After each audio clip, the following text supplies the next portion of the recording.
All right, so when applying on your first out-of-state Western hunt, it can be really daunting. Things can seem really confusing, and sometimes I think states set them up that way because they want you to be confused.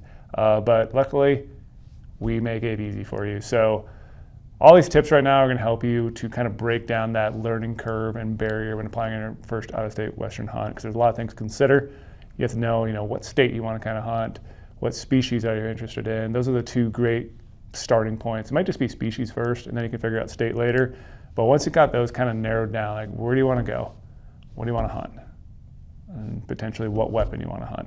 But then once you get into the nitty-gritty details further, the 5 main tips are just going to help you stay organized and stay throughout that process of trying to get a tag in those states. So tip number 1 is going to be learning about application deadlines. So when hunting out west, everything is based on application deadlines. There's an open date for an application and there's a close date. And you can't just really, for the most part, go to a gas station, buy your license, go to a licensed vendor or go to the state fish and game office and purchase one like you could maybe in the state you're from, if you're from the East Coast or wherever you may be. So those open dates and close dates for application deadlines are going to be huge, because that's when you're going to need to research all those new hunting changes, all the regulations that are going to be put in effect, what units you kind of want to decide to go for. That's when that time frame is going to be most important. And the best part, shameless plug, that's why goHUNT Insider was basically created, to help you navigate and try to find those hunting opportunities. So you can actually research for a hunt 365 days a year on goHUNT by using our insider research tools. Filtering 2.0 is going to be huge. Draw is going to be huge. Utilizing all those application strategy articles. So that's the time of year. Basically, once that app opens, you pretty much have sometimes 5-6 weeks until the application deadline, but that's when you're going to want to dive in and do all your research. So application deadlines are super important. If you miss it, think about that. If you miss an app deadline, that's a year off your life that you just basically messed up and lost your chance to go hunting, because now you missed a chance to draw that year. You missed a chance possibly to gain a preference point or a bonus point that year. So missing a deadline is not good. And that's why you want to pay attention to these app open dates and close dates. Do all your research, like I said, and also check out our, every year we publish an application deadline article. It's almost every single hunting opportunity in the West. When it opens, when it closes, is it a draw, OTC type thing, or is it a bonus point or preference point only purchase deadline? So that's going to be huge for you to look at for every single state. That way you're staying organized. And if you're staying organized and you're on top of all these deadlines, you won't miss them, because like I said, that's a year off your life that you'll never get back. And that could be the deciding factor about you drawing in 10 years or you drawing in 30 years, because that 1 year behind, you could have 5,000 more applicants in front of you, and then you actually might never draw that tag. So deadlines, super important when you're hunting out west. Tip number 2, when applying on your first out-of-state Western hunt, is you're going to need to go into the state website. You need to create an account with that state. So it's pretty self-explanatory, pretty easy to go through, but just make sure the state that you're going to hunt, you log in way ahead of time, you create your account, enter in all your personal information. Some of these states make it super easy.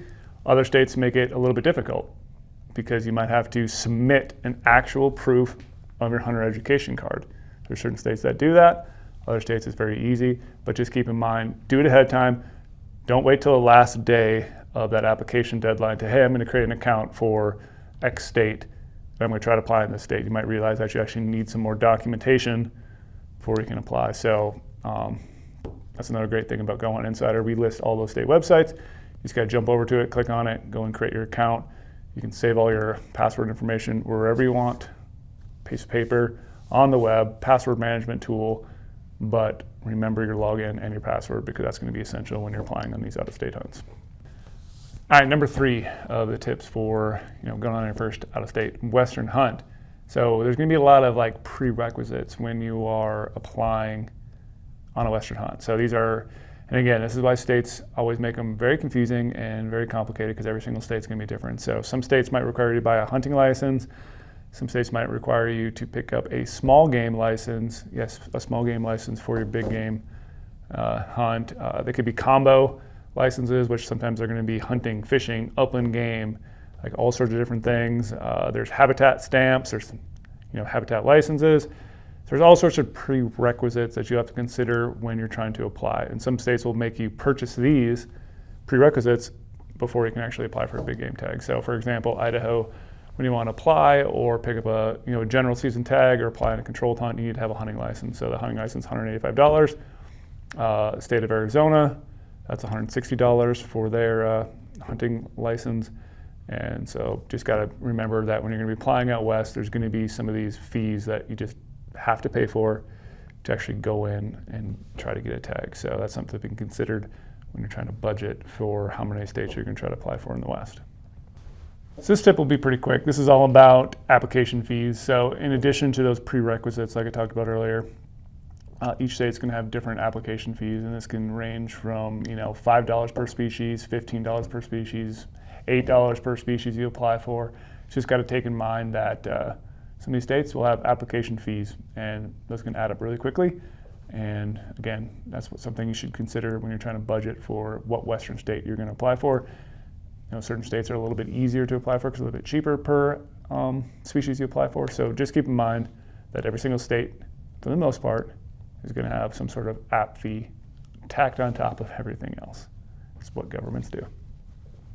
All right, the last thing that you need to consider, kind of a tip, is upfront fees when you're applying in these western states. So what an upfront fee is basically you have to front a bunch of money when you're trying to apply for said species in said state. So for example, let's say you're applying for a tag that costs you $1,000. When you draw it, you have to upfront $1,000, and that $1,000 will be out of your bank account for a couple months, maybe even longer, until you get your results back if you drew that tag or you did not draw that tag. So upfront fees are a big thing to consider because there are certain states like New Mexico where you could potentially upfront, I think it's like over $9,500 if you apply for like every single species of that state. Can't remember the exact number, but it's a lot.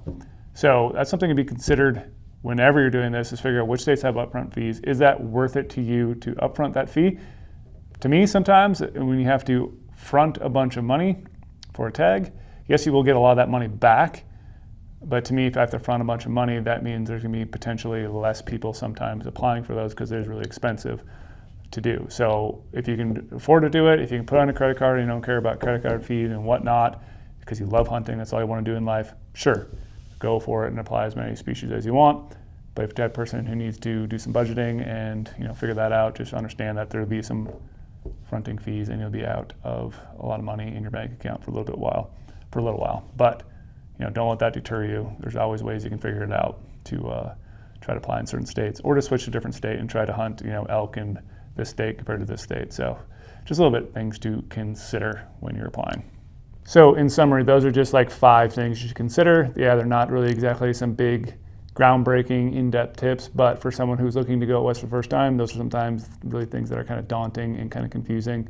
There's a lot more we could probably talk about: difference of bonus points, preference points, random draw, point draws, like all that sort of stuff. But this is just ways to kind of get your foot in the door, learn about these certain states, set up an online account, figure out what are some prerequisites you need to worry about.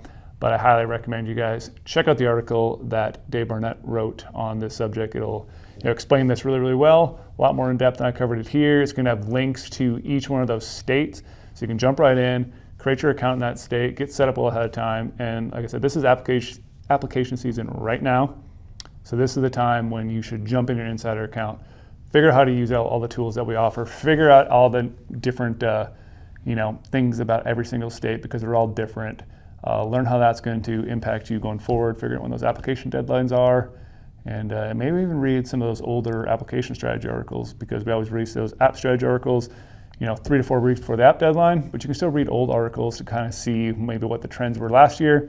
Then once we publish a new one this year, how that trend's going to continue or differ from whatever the 5-year, 10-year trend that we're looking at. But so yeah, dive in, do your research now. Applying on an out-of-state Western hunt is confusing, but we break down all those barriers for you. So that's why I highly recommend getting an insider account. And yeah, I'm biased because I work here, but it's literally a game changer. It helps you out. It'll help break down those barriers and get you in the field, which is the most important part. So best of luck on this app season. If you have any questions, drop them below. Bye.